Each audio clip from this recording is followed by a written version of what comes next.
హరే కృష్ణ. ఇక్కడొచ్చేసి నేను మెజర్‌మెంట్స్ చూపిస్తున్నానండి. నిన్న వచ్చేసి నేను క్లాసెస్ చెప్తానని చెప్పాను కదా! Tailoring classes. ఇదొచ్చేసి 1 ఇయర్ బేబీ 0-1 ఇయర్ బేబీకి ఎలాంటి మెజర్‌మెంట్స్ తీసుకోవాలి, ఫ్రాక్‌కి ఎలాంటి మెజర్‌మెంట్స్ తీసుకోవాలి అనేది ఎక్స్‌ప్లెయిన్ చేస్తున్నాను. అక్కడ నేను రాసానండి మీకు. ఇదొచ్చేసి ఫ్యాబ్రిక్. నేను దీన్ని స్టిచ్ చేయబోతున్నాను.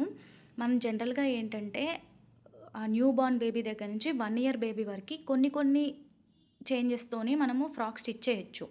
సో, ఇక్కడేంటంటే బాడీ వచ్చేసి 8 ఇంచెస్ తీసుకున్నాను. అదొచ్చేసి న్యూ బోర్న్ బేబీకి 7 ఇంచెస్ ఆర్ 6 ఇంచెస్ సరిపోతుంది. బట్ ఇక్కడొచ్చేసి మనము 0-12 మంత్స్ బేబీకి చేస్తున్నాము. సో, ఇక్కడ మనం కొన్ని కొన్ని చేంజెస్ మాత్రం చేసుకోవాలి బాడీకొచ్చేసి. అసలు బాడీ అంటే ఏంటి? ఆర్మ్ రౌండ్ అంటే ఏంటి? నెక్ అంటే ఏంటి? ఫ్రంట్ నెక్, బ్యాక్ నెక్ ఇవన్నీ కొంచెం మీకు డీటెయిల్డ్‌గా నేను స్టిచ్చింగ్ చేసేటప్పుడు ఎక్స్‌ప్లెయిన్ చేస్తాను. జస్ట్ ఇక్కడొచ్చేసి నేను మెజర్‌మెంట్స్ చూపిస్తున్నాను చూడండి. ఈ బాడీ పార్ట్‌కొచ్చేసి మనము నెక్స్ తీసుకుంటాము. Arm round, chest, upper chest, west. చిన్న పిల్లలు కాబట్టి ఓన్లీ చెస్ట్ ఒక్కటే మెజర్ చేసుకుంటాము. వెస్ట్ ఒకటి తీసుకుంటాము అంతే. ఈ షోల్డర్స్ వచ్చేసి మనము 0-12 మంత్స్ వరకి ఉన్న బేబీస్‌కి 3.5 సరిపోతుంది. నెక్స్ట్ వచ్చేసి నెక్ కూడా అంతే అండి. నెక్ 2.5 సరిపోతుంది.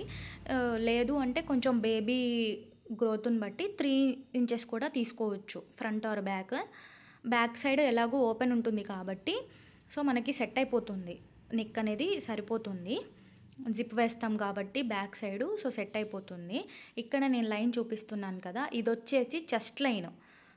ఇదొచ్చేసి ఇక్కడ రాస్తున్నాను చూడండి. అది నెక్ ఫ్రంట్ ఆర్ బ్యాక్ అలానే ఉంటుంది. ఇదొచ్చేసి ఆర్మ్ రౌండ్.